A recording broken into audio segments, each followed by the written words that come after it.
అమరవీరుడైన అగ్నివీర్ మురళీ నాయక్ కుటుంబాన్ని పరామర్శిస్తూ జ్యోతిబాయి గారికి అలాగే శ్రీరామ్ నాయక్ గారికి కూడా మీ ఇంట్లో పెద్ద కొడుకుగా నేను ఉంటాను అన్న భరోసా ఇస్తూ ఈరోజు ఆ కుటుంబాన్ని ఆదుకుంటూ 25 లక్షల చెక్కు కూడా ఇవ్వడం జరిగింది. ఎప్పుడు కూడా ఈ వీరుడిని యావత్ భారతదేశం అందరూ కూడా తలుచుకుంటున్నారు.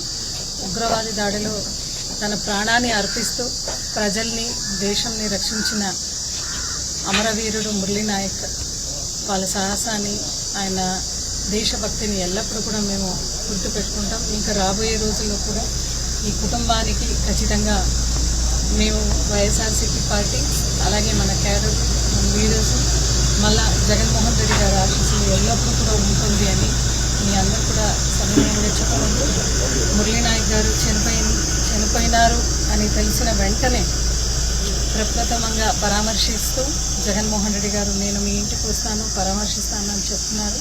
అదేవిధంగా ఆయన ఇక్కడికి వచ్చి పరామర్శించి మాట కూడా ఇచ్చినారు. 25 లక్షల సహాయం మేము కల్పిస్తామని ఈరోజు ఆ మాట మేరకు నెరవేరుస్తూ కుటుంబానికి పెద్ద కొడుకుగా అండగా ఉండడం ఖచ్చితంగా ఉంటాను అనే ఒక మాటని ఆయన నెరవేరుస్తూ అదేవిధంగా మేమందరూ కూడా ఎల్లప్పుడూ కూడా మీ కుటుంబానికి ఉంటాము అనే ఒక భరోసా అయితే కల్పిస్తున్నాము.